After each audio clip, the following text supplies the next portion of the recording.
Agradecemos a Aptra la nominación a El Inversor como Mejor Programa Económico Martín Fierro de Cable.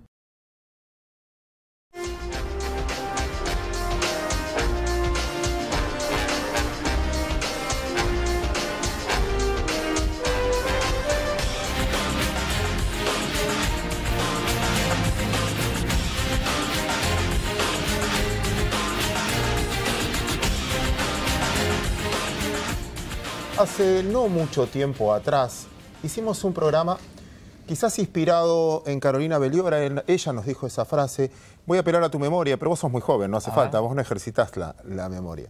Pero me acuerdo que uno de los puntos que habíamos tocado, que era que el salario mueve, pero no motiva. Y que finalmente cuando uno trabaja tiene que ver los costos que uno incurre cuando trabaja y los beneficios que obtienen de un lado y del otro.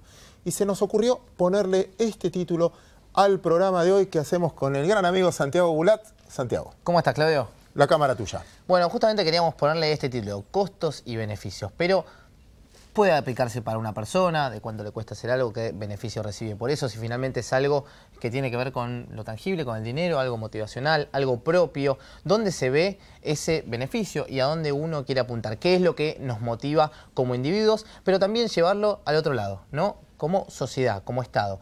¿Cuánto hablamos del gasto público, cuánto es la incidencia del Estado en nuestra economía, pero finalmente, ¿cuál es el beneficio que nos da del otro lado? Ya en los servicios públicos quizás lo vemos muy reflejado, tanto con instituciones como la salud, a veces la educación, que no nos satisfacen de la misma forma en la cual nosotros terminamos pagando tributos, pero sin embargo hay otra parte de la sociedad que tiene que ver con las asignaciones, las prestaciones, cómo se retribuye también a esa parte de la sociedad y si finalmente se generan incentivos o no. ¿Es costo o es finalmente un beneficio para la sociedad para poder integrarlos a la sociedad también?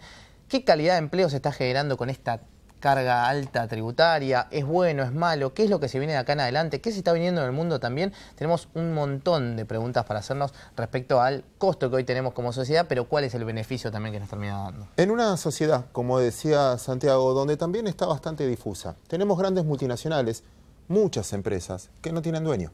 Y que uno es empleado de un empleado que además es empleado de otro empleado que es empleado. O sea, a mí me tocó trabajar en corporaciones y finalmente lo que termina pasando es eso. Y el que pone el dinero, el inversor, el accionista, refleja por los resultados de corto plazo. No está pensando a 20 o 30 años porque finalmente es un inversor.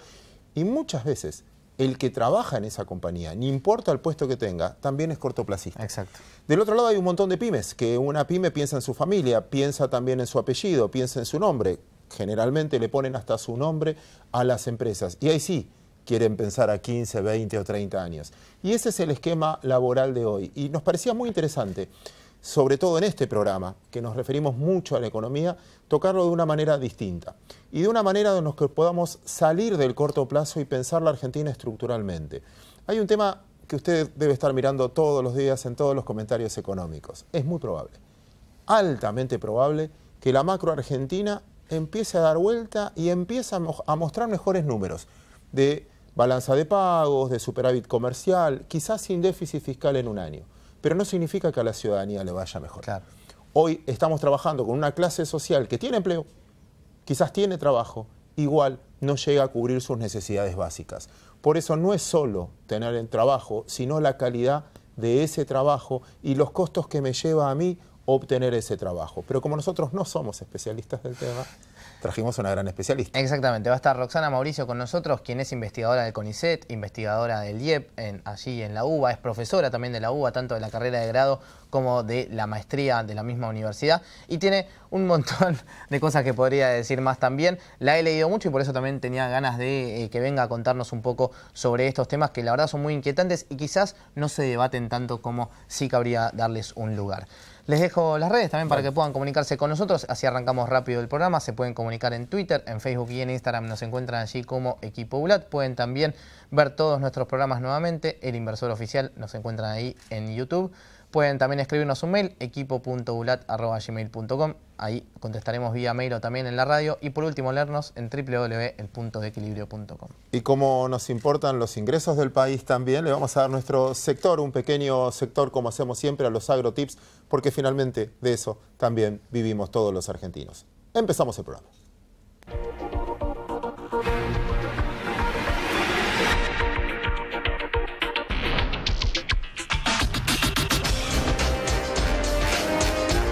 Bueno, Roxana, muchísimas gracias por estar acá. No, muchas gracias a ustedes por la invitación. Bueno, hablamos un poco, te queríamos dar el espacio también, dijimos quizás algunas cosas que no eran, otras que eran ciertas. Quería tener tu mirada también, si nos escuchaste, de si existe esto del costo-beneficio y finalmente cuánto nos cuesta a nosotros mantener algo que finalmente no sabemos qué beneficio va a obtener en la sociedad.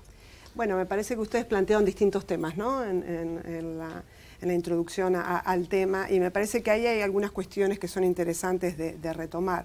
Empezando por lo último que se mencionaba respecto de la calidad del empleo, cuánto cuesta conseguir un empleo, y en particular no solo cuánto cuesta, sino la calidad del empleo. Me parece que un déficit importante que todavía tiene la Argentina y la región de América Latina tiene que ver justamente con la calidad de los puestos generados, y en particular la elevada todavía informalidad laboral entre los trabajadores, en particular los trabajadores asalariados. Un tercio de los asalariados son trabajadores informales, esto quiere decir que no están registrados en la Seguridad Social, y eso implica, entre otras cuestiones, bajos salarios y un poco lo que se mencionaba anteriormente, en qué medida conseguir un puesto de trabajo es un reaseguro para no estar en la pobreza, y la verdad es que eso no siempre sucede, digamos, y en particular el fenómeno del trabajador pobre, que es este trabajador que tiene un puesto de trabajo, pero cuyos ingresos no le alcanzan para vivir en un hogar fuera de la pobreza. Ese fenómeno sigue existiendo, es importante en la Argentina,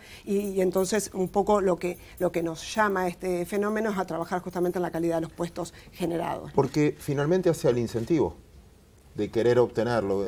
Si vos querés trabajar, etcétera, ver que el beneficio es muy alto. Y creo que muchas veces en nuestra sociedad no está tan claro ese beneficio. Sí, sobre todo para algunos trabajadores, ¿verdad? Porque, por supuesto, entre otras dimensiones, el nivel educativo de esos trabajadores va a generar distintas probabilidades de acceder a un puesto de mejor calidad y, por lo tanto, salarios que le permitan vivir con un nivel mínimo, al menos, de bienestar, él y su familia, mientras que los trabajadores de menor nivel educativo son los que se insertan en peores condiciones, en condiciones más precarias, con salarios más bajos, con una alta inestabilidad ocupacional, porque, en general, esos puestos de trabajo no solo conllevan bajos salarios, sino una fuerte intermitencia, y por lo tanto son trabajadores que rotan de una manera significativa entre puestos precarios y desempleo. Entonces, justamente, los incentivos para ingresar a distintos tipos de puestos de trabajo pueden ser diferentes en función de cuáles son las calificaciones y, por lo tanto, las probabilidades de conseguir un determinado puesto de trabajo. Pero por otro lado me parece que es importante también pensar cuál es la estructura productiva que está por detrás, que genera distintos tipos de puestos de trabajo. Déjame repreguntarte ahí, sí, en ese punto precisamente que decías recién, porque también hay un contexto de lo que antes, muchos años atrás, era revolución industrial, hoy revolución tecnológica, que finalmente también acelera esos procesos de desigualdad a la hora de obtener el trabajo. ¿Por dónde se empieza? ¿Dónde es la clave para que sea más equitativo? Mira, en realidad, bueno, efectivamente, ¿no? Estamos todo el mundo inmerso en un proceso de cambio tecnológico, por supuesto los países desarrollados con un proceso más acelerado que lo que uno puede estar viviendo en la región y en particular en Argentina, pero tarde o temprano uno espera que ese proceso llegue, y por supuesto a los niveles, digamos, de desigualdad en términos de condiciones laborales que tenemos hoy, uno esperaría que eso, si no se hace alguna política para minorar el impacto que puede tener sobre ciertas estructuras laborales y las posibilidades de ingresar, uno esperaría que estas condiciones desiguales de acceso se terminen amplificando. Ahí de nuevo me parece que uno tiene que mirar las dos caras de la moneda, qué pasa desde el lado de la oferta de trabajo y en particular cuáles son las calificaciones nuevamente con las cuales ingresan los individuos al mercado de trabajo y cuál es la estructura productiva que demanda ciertas calificaciones. El mundo desarrollado, entendiendo, digamos, que este proceso de cambio tecnológico no solo ha llegado para quedarse, sino que probablemente se acelere, han establecido lo que se llaman sistemas nacionales de calificación permanente, que la idea es justamente brindar apoyo en materia de calificación y entrenamiento a la población que está inserta en el mercado de trabajo, de modo tal de ir otorgándole las calificaciones que se van requiriendo a medida que el proceso tecnológico avanza y por lo tanto ciertos puestos de trabajo se destruyen y ciertos nuevos puestos de trabajo se crean, digamos, ¿no? Entonces, en ese sentido, me parece que un punto importante, donde todavía la región está en los primeros estadios de ese proceso, es cómo generar un sistema nacional o una estrategia importante en materia de calificación permanente que se vincule a dos partes importantes. Por un lado, al sistema educativo formal y por otro lado, a las demandas del aparato productivo, ¿no? Que de alguna manera tenga una conexión con estas dos patas para justamente generar las calificaciones que el propio aparato productivo, con más o menos cambio tecnológico, vaya generando en cada proceso, ¿no? Y en cada momento del tiempo. Roxana, uno de los temas que estuve viendo en el último tiempo es cómo se está generando este nuevo empleo, por lo menos los datos del CIPA, ¿no? Cuando vamos al empleo registrado. Sí. En este caso, que lo que se ve es una curva que se acelera mucho en lo que es monotributistas, autónomos, quizás más el empleo independiente y no tanto el formal privado, que es lo que te indicaría que es un empleo de mejor calidad. ¿Por qué está pasando esto? ¿Cómo se puede revertir o qué perspectivas tenemos? Sí, mira, bueno, ahí estamos muy influenciados por la coyuntura, ¿verdad? Okay. Y de hecho, si uno mira los últimos datos de este año, pero también los datos del año pasado, bueno, obviamente tienen que ver con lo que está pasando, sucediendo desde el punto de vista macroeconómico, y los últimos datos justamente muestran una desaceleración en el proceso de creación de empleo, sobre todo lo que tiene que ver en trabajos asalariados en el sector privado, que es un poco lo que vos mencionabas, y efectivamente ahí, digamos, las últimas noticias no son particularmente favorables, y lo que uno observa es que especialmente desde marzo en adelante uno viene observando una reducción, una variación negativa en el total del empleo registrado en la Seguridad Social en empresas privadas. Y ahí se combinan tendencias de un poco más de mediano plazo en términos de reducción de empleo industrial, que la industria viene despidiendo de manera neta personal asalariado registrado en la Seguridad Social desde mediados del 2015 en adelante, pero a este sector se le suman nuevos sectores que habían generado empleo desde mediados del 2016 a fines del año pasado y que ahora también se suman en esa reducción. Y ahí los sectores importantes son, por un lado, construcción y por el otro lado, comercio. Pero yo diría, digamos, mirando más el corto plazo, eso tiene que ver con la coyuntura macroeconómica y lo que le está pasando en materia de generación de valor agregado en esos sectores. Y bueno, teniendo en cuenta las expectativas macroeconómicas y lo que se espera en materia de crecimiento económico o de caída del Producto Bruto Interno para este año, las expectativas de lo que queda del año no parecen particularmente favorables en la generación de empleo registrado en la Seguridad Social. Me toca hablar a veces con empresas, y sé que Claudio también le pasa lo mismo, en el cual es una de las quejas que tienen, no el salario en sí, sino de decir, contrato a alguien por 100 y me sale 200 tenerlo. Sí. ¿Esto es algo así de hace mucho tiempo? ¿Es algo más de ahora?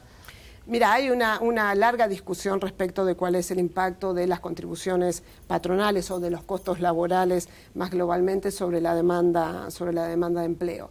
Ahí yo creo que hay varios factores que se entrecruzan para determinar efectivamente cuál es el impacto concreto que cierta estructura de costos laborales salariales y no salariales pueden tener en la generación, la demanda de empleo formal.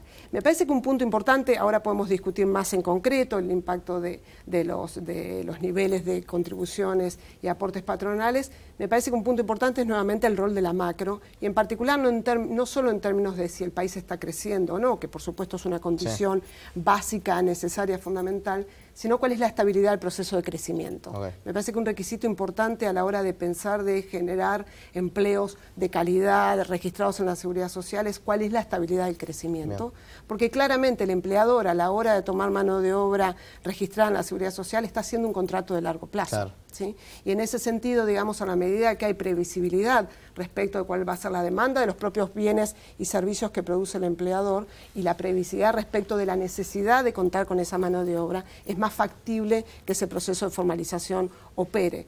Tanto formalizando a aquel trabajador que no estaba registrado en la Seguridad Social como contratando nueva mano de obra formal. Entonces me parece que esa es como una condición básica, necesaria, sobre la cual después podemos discutir cuál es el rol específico de los costos laborales en términos de incentivar o no la generación de empleo formal. Ya que estás desmistificando eso, te pongo otro. No creo que mito, pero sí del lado de la empresa, que la confusión de lo que es un derecho para el trabajador buenísimo, adquirido y necesario, a un abuso desde el punto de vista judicial, etcétera, que arruinaron a muchas pymes. Bueno, yo creo que ahí hay un punto importante, ¿no? Por un lado, uno puede discutir, digamos, los números en términos de nuevo, las contribuciones y los aportes, y ahí uno puede mirar un poco también la experiencia histórica de Argentina y en comparación con otros países de la región, ¿no? Y en ese sentido, ¿por qué digo que justamente uno me parece que tiene que combinar esto con la situación macro y productiva? Porque la evidencia no es tan clara respecto de un impacto positivo, directo, de bajo las contribuciones, bajo los aportes patronales, y se genera más mano de obra registrada en la Seguridad Social. Porque de hecho, si uno mira los 90, por ejemplo, la década de los 90 en Argentina, hubo reducción de contribuciones patronales y tuvimos justamente la tendencia contraria, que fue un incremento más o menos sostenido de la informalidad laboral.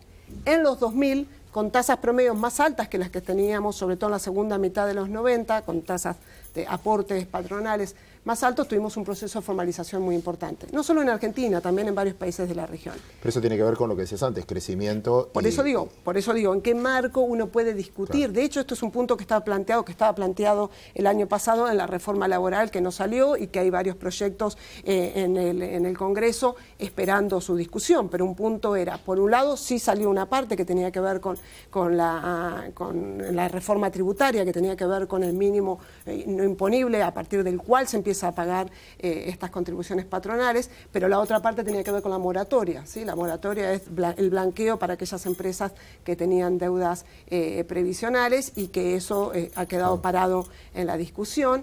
Bueno, me parece que un punto importante es, ahora estamos de nuevo en una coyuntura muy turbulenta en materia macroeconómica, pero sería interesante ver qué impacto puede haber tenido esta reforma que ya entró en vigencia este año, que estuvo asociada a la reforma previsional, que era a partir de cierto límite, recién las empresas empiezan a tributar aportes patronales, con lo cual claramente en los hechos es una rebaja de esos aportes. Bueno, ¿en qué medida puede estar acelerando el proceso de formalización? En los hechos lo que venimos viendo es que de hecho está sucediendo lo contrario. Hay una leve tendencia a aumentar la informalidad laboral en este año. Todavía contamos con pocos datos, pero no parece estar dándose ese proceso de formalización, pero de nuevo estamos en una coyuntura complicada, ¿no? Entonces es difícil evaluar qué parte tiene en sí mismo el impacto de esta reforma en este contexto macroeconómico no particularmente favorable. Sí. Por favor. No quería dejar de tocar el tema por uno de los papers que también he leído, que tiene que ver justamente con la UH y hablando del empleo, justamente asociándolo a esto, si genera o no un desincentivo esto de, porque también es otro de los mitos o que está instalado, que es dejen de dar planes porque con esos planes no salen a trabajar y demás, que yo estimo que la verdad la plata no es como suficiente para las necesidades que tiene alguien, pero te lo quería preguntar a vos que sé que investigaste el tema. Mira, ese es un debate interesante y que no solo está presente en la Argentina, sino en la región, porque de hecho, así como la Argentina tiene asignación universal por hijo, ya prácticamente todos los países de la región tienen un esquema de transferencia monetaria a los hogares con presencia de niños, niñas y adolescentes, y en general en todos los países de la región este ha sido es un pilar importante en materia de protección social a la niñez. Entonces, un aspecto que se ha debatido, insisto, no solo en Argentina, sino en la región, es en qué medida eso genera, por un lado, impactos positivos, porque llegas a los hogares más vulnerables, porque le das cierto mínimo de ingreso, que como vos bien decías, es insuficiente porque los montos son muy bajos, pero por otro lado, en qué medida eso puede generar salidas desde el mercado de trabajo o menos incentivos para ingresar. El argumento conceptual es este, ¿no? Es la idea de que yo transfiero ingresos no monetarios, no laborales, no asociados al mercado de trabajo, y los hogares, como ya reciben ese ingreso, relajan su participación en el mercado de trabajo. Ese es el argumento. ¿Qué dice la evidencia empírica para la región y para la Argentina?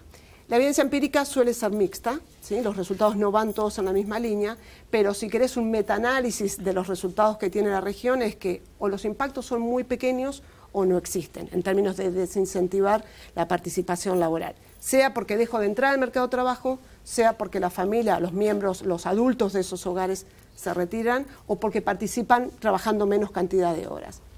¿Qué resultado encontramos nosotros en la Argentina? Un resultado en esa línea, ¿sí? Cuando hacemos los análisis más econométricos, si querés, más robustos, no encontramos resultados que avalen la idea de que en el agregado los hogares, los adultos mayores que viven en hogares que perciben la asignación universal por hijo, tengan menos incentivos a ingresar o permanecer en el mercado de trabajo. Y te hago la última respecto de eso.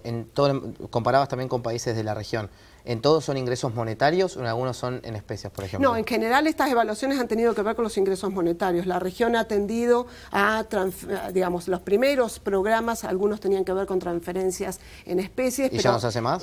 Tenés programas muy puntuales, pero los programas más importantes de transferencia a la infancia son programas monetarios y son esos programas los que han sido evaluados en estos términos. Roxana, nos queda un minuto y no lo quiero arruinar en una pregunta que no valga la pena. ¿Nos haces el cierre? Si tendrías que hacer una editorial, una conclusión para que tengamos una sociedad laboral mejor. Sí, bueno, ahí hay dos puntos, digamos. Me parece que un punto importante es justamente cómo la Argentina logra una estructura productiva que sea capaz de generar la cantidad de puestos formales de calidad que se requieren para la población argentina.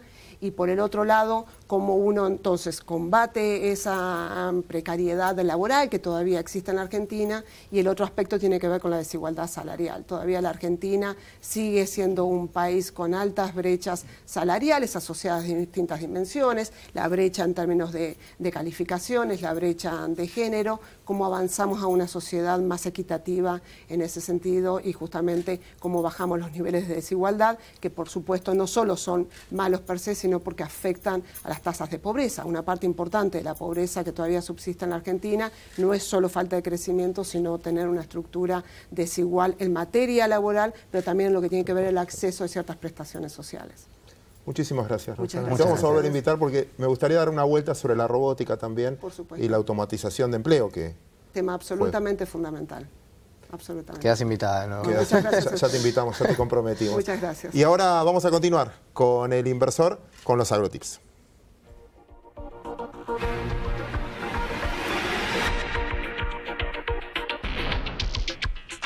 Gracias, bienvenidos a AgroTips en El Inversor. Hoy les quiero explicar cómo se forma el precio de la carne vacuna en la Argentina, este insumo tan tradicional para la mesa de los argentinos, que obviamente tenemos arraigado a través de lo que es el asado y obviamente en este contexto inflacionario y de incertidumbre en materia cambiaria. Hay que decir que lo primero que pasa es la cría del ternero en el campo. Hay que esperar 6 meses para que ese animal se destete y sale de ese campo alimentado con 180 kilos. Por lo general va a parar a un feedlot. En el feedlot se le agregan en promedio unos 200 kilos. Si ese animal sale ya pagado con 52 pesos en el campo, a unos 380 kilos del feedlot a 52 pesos por kilo vivo.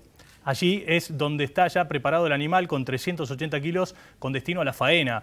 Es comprado por la industria frigorífica o el matarife y obviamente a partir de ahí el animal se faena y tiene un rendimiento promedio del 58%. Es decir, de todo el animal, de los 380 kilos, el 58% es carne. El resto son los subproductos, el cuero, las menudencias y también la sangre, entre otros subproductos. Y llega allí a unos 208 kilos aproximadamente, esos 58% de rendimiento de carne. Son las 2 medias reses que salen del frigorífico a un precio de 90 pesos por kilo. Allí hay que sumarle los costos del flete y también la ganancia del matarife y de la distribución, llegando entonces a la carnicería, que es el 80% de la distribución de carne en la Argentina, a unos 110 pesos por kilo, esta media res. El carnicero la toma y entre todos los costos que tiene que agregarle, claro, teniendo en cuenta la luz, el empleado, los impuestos y otros costos laborales que tiene el sector de la carnicería, está vendiendo en promedio los cortes cárnicos a 150 pesos el kilo. Hay que tener en cuenta que obviamente no es lo mismo un lomo que una carnaza, no es lo mismo una paleta que una colita de cuadril. Eso depende también de la zona en la cual esté arraigada esa carnicería, dependiendo del poder adquisitivo de sus clientes. A partir de ese momento hay que decir que obviamente la carne es un sector donde los márgenes son muy ajustados, a diferencia de otras cadenas como la cadena láctea, donde más allá de lo que cobra el tambero y lo que cobra la industria láctea. Los productos llegan con un margen extraordinario a las góndolas de los supermercados, ya sean los quesos o los productos elaborados con alto valor. Tratamos de explicarles cómo se compone el precio de la carne en la República Argentina. Pausa breve, enseguida volvemos con El Inversor. Auspició este espacio. Somos San Miguel, una empresa argentina multinacional, líder en la industria de los cítricos. Somos experiencia e innovación. En Argentina, Uruguay, Perú y Sudáfrica, elaboramos productos de primera calidad, trabajando en armonía con el medio ambiente y con nuestra comunidad. Solo hay algo que me gusta más que manejar al amanecer, y es poder manejar los tiempos comerciales de mis granos. Imagina poder crecer sin límites. Y pesa Silo. Si lo imaginamos, podemos.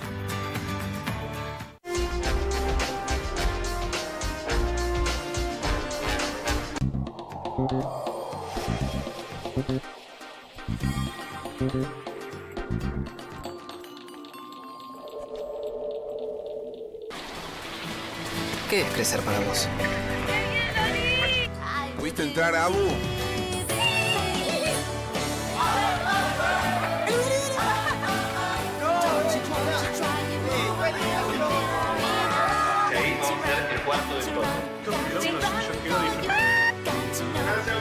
Para cada uno, crecer es algo distinto.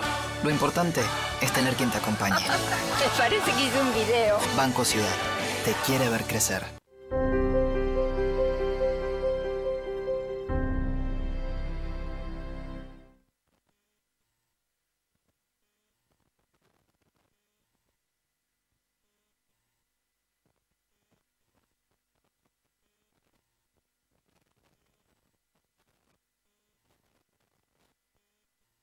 Un banco diferente. Banco Hipotecario.